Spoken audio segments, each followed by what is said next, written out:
Hi! Welcome back again to Brayla's channel. Nagbabalik po tayong muli para sa isa na namang payout updates ng ating social pension as of this date. Kung isa pa rin po kayo sa naghihintay ng inyong payout ay baka isa na po ang inyong lugar sa ating mababanggit. At hindi lamang yan dahil may naglabas din ng announcement para sa pagbibigay naman ng financial cash allowance sa kanilang mga estudyante sa isang lungsod ng NCR.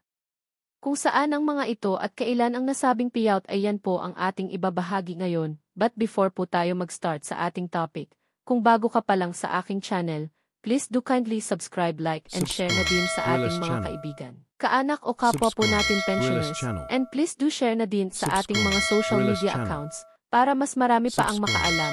With no further ado, let's begin na po sa ating topic. Ito na ang latest updates. Tuloy-tuloy na payout pagkatapos ng election.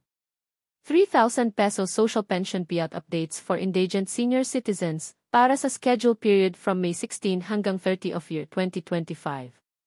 Plus ang pagbibigay ng financial cash allowances sa lahat ng qualified students ng isang lungsod sa NCR. Saan kaya ang mga ito? Ang buong detalye alamin. Narito na po ang panibagong payout schedule ng ating social pension para sa lahat ng indigent senior citizens at ang pagbibigay ng cash allowances sa mga students ng isang lungsod sa NCR. Umpisahan po muna natin sa probinsya ng Calafate, Bohol. Ang lahat ng beneficiaries ay makakatanggap ng para sa first quarter ng taon amounting to 3,000 pesos.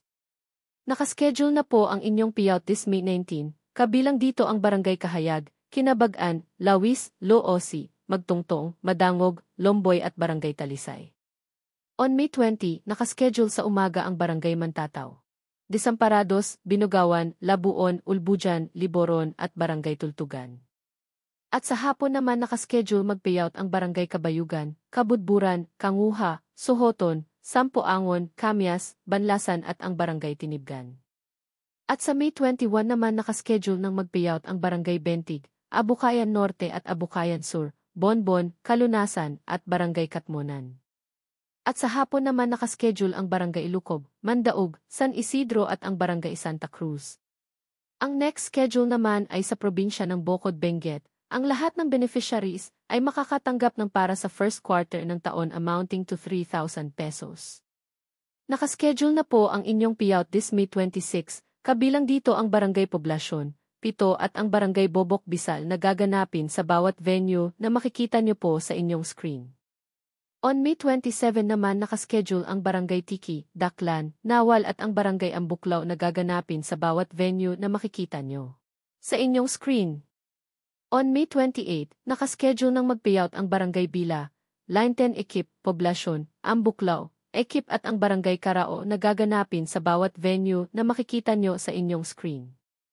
At panghuli, on May 29 nakaschedule ng mag-payout ang Barangay Poblasyon at ang lahat ng unpaid beneficiaries ng lahat ng barangay na gaganapin sa municipal gym na mag-start na 9 to 12 ng tanghali. Ang sumunod ay sa probinsya ng Barangay Nabaoy, Malay, Aklan. Nakaschedule na po ang inyong payout this May 17 na gaganapin sa inyong barangay covered court na mag-start ng 1 to 4 ng hapon. Next ay sa probinsya ng Barangay Nyog, Baco or Cavite City. Nakaschedule na po ang inyong payout this May 16 na gaganapin sa Floraville, Panapaan 1. Next ay sa probinsya ng Barangay Soong Digos, Davao del Sur. Nakaschedule na po ang inyong payout this May 20 na gaganapin sa inyong barangay gym na mag-start ng alas 3 ng hapon. Next ay sa probinsya din.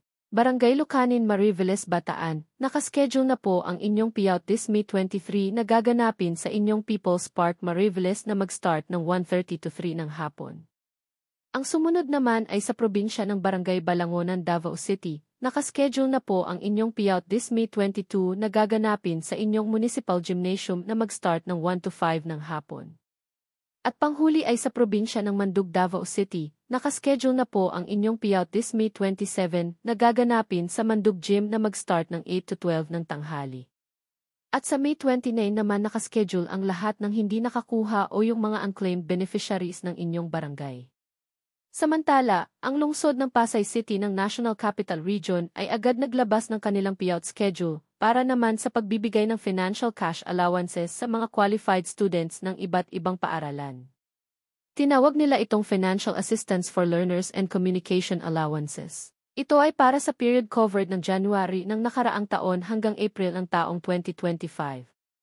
Ngayong araw ay nakatapos na mag-payout ang Apelo Cruz Elementary School.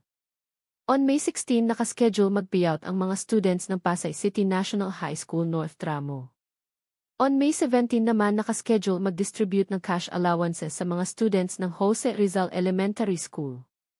On May 19 naman nakaschedule ang distribution ng cash allowances sa mga students ng Juan Sumulong Elementary School at ang panghuli. On May 20 ay nakaschedule naman ang distribution ng cash allowances sa mga students ng Pasay South High School.